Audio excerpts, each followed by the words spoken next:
Shalom à tous.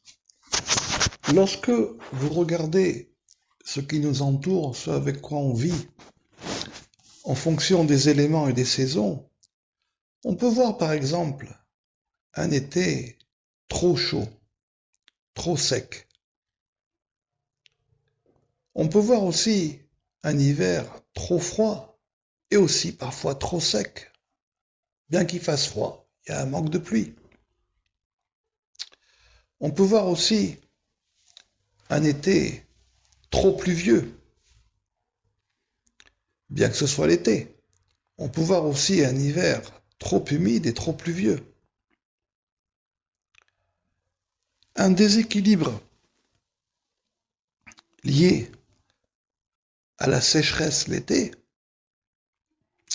n'est pas le même qu'un déséquilibre lié à la sécheresse l'hiver. Un déséquilibre lié à un été trop pluvieux ne sera pas le même qu'un déséquilibre lié à un hiver trop pluvieux. Un déséquilibre du chaud sur une saison n'est pas le même qu'un déséquilibre, par exemple, d'un hiver pas assez froid ou trop froid. Chaque élément nous enseigne quelque chose de particulier. Chaque élément. Le fait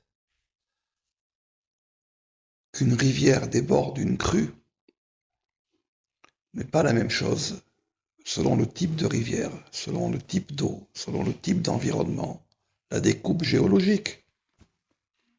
Chaque chose nous apprend une chose spécifique. Chaque endroit est un endroit spécifique. Chaque élément est un élément spécifique. Vous ne pouvez pas comparer un fleuve et une rivière, une petite source d'eau et un glacier, ni même un delta.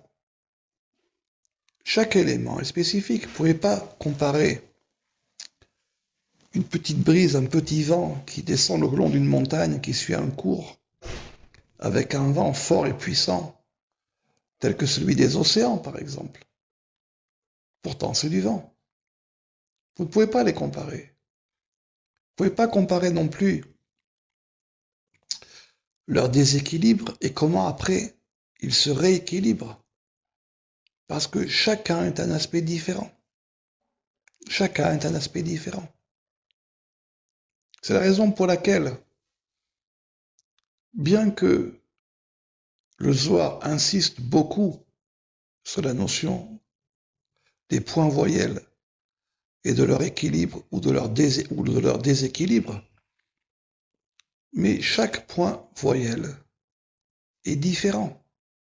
Ils peuvent toutes être équilibrés ou déséquilibrés en excès ou en manque. Mais chacun est différent. Donc, et chacun possède aussi un nom que les sages leur ont donné. Ils ont aussi une forme que les sages leur ont donnée. Car chaque chose nous apprend sur un aspect spécifique, comme ce qui vient d'être dit. Donc, à partir de là, on voit que cette sagesse est quasi infinie. Quasi infinie. C'est la raison pour laquelle cette sagesse se situe à la limite entre ce qu'on appelle le Ruach HaKodesh, l'inspiration sacrée, et les portes de la prophétie. Alors pour faire bref, parce que j'ai déjà écrit de nombreuses paraboles sur cela, c'est un peu comme quelqu'un qui recherche de l'eau, celui qui veut rentrer dans cette voie. Il recherche de l'eau, mais il faut qu'il trouve de l'eau. Il faut que la source vienne à lui. Or ici, c'est plus on se prépare, plus on travaille dans ce travail de sacré sur cette chose, et plus en même temps, on crée les conditions pour recevoir l'eau, un peu comme le lit de la rivière. Et en même temps, on active aussi la source vers nous. Les deux fonctionnent, les deux vont ensemble. Ce n'est pas que l'un ou que l'autre. Les deux grandissent ensemble. C'est comme ces deux yud du Aleph, ces deux points sur une barre. Ils sont espacés, mais de temps en temps, ils se rapprochent et ils se rencontrent. Donc ces deux fonctions, ces deux états sont censés travailler ensemble. Donc je sais que beaucoup d'entre vous viennent et me posent la question de la notion du temps.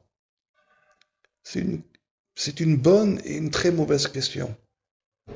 Bonne question parce que c'est la vôtre et c'est normal de se fixer une direction. Et mauvaise question parce que dans la notion du sacré, le temps n'existe plus. Bien qu'en réalité, il y ait une notion de cycle. C'est un peu comme une graine qu'on met dans la terre. La terre ici, c'est l'homme poussière de la terre. Il accepte cette graine ou ces graines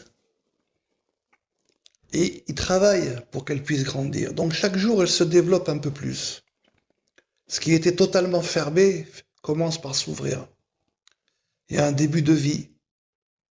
C'est capable de recevoir de l'eau, de la transformer, de pouvoir avancer, d'évoluer. Et puis petit à petit, ça sort de la terre.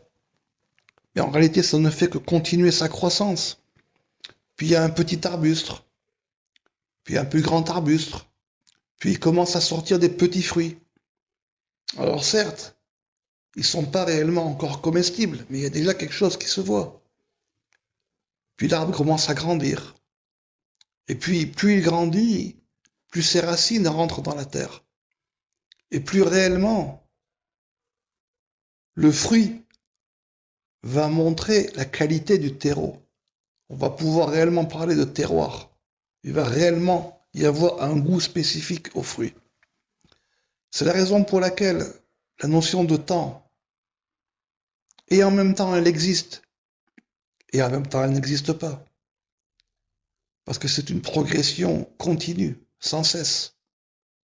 C'est un travail sans cesse.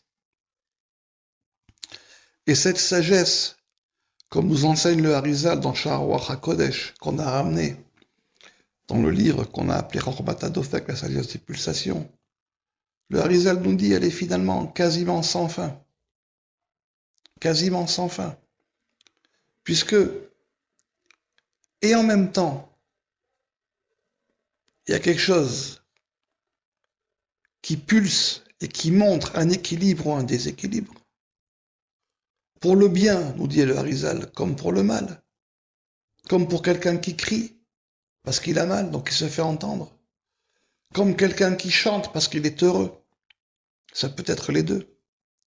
Et en même temps, par rapport à la voyelle elle-même, ce que les sages ont décidé de sa forme, parce que cela aussi nous enseigne quelque chose, et en même temps par le nom de la chose, qui lui aussi est un enseignement, et en même temps aussi la voyelle par rapport à d'autres voyelles,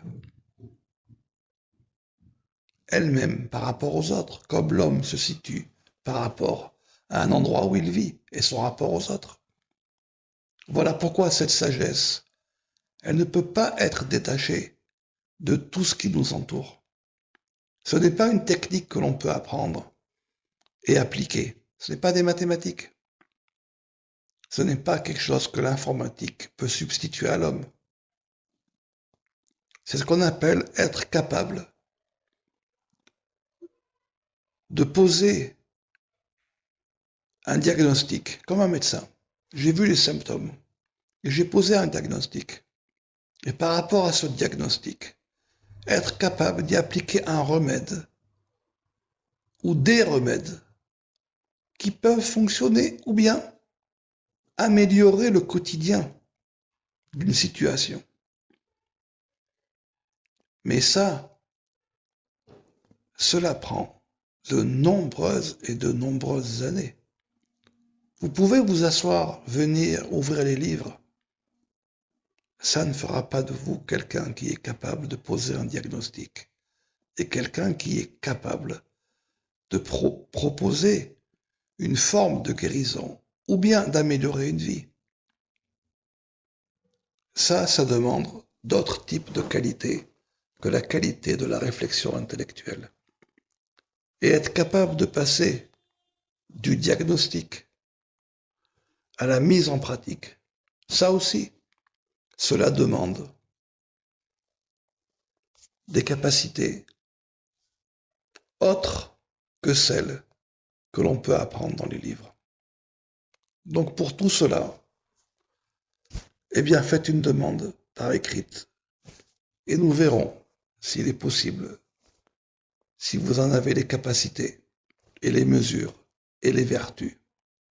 La première, pour pouvoir vous l'enseigner, mais la première des mesures, c'est la mesure du silence, puis la mesure de l'écoute, puis la mesure de la réflexion. C'est comme ça que les choses commencent. Et à partir de là, on peut commencer à enseigner. Je vous souhaite une bonne réflexion à tous et à toutes.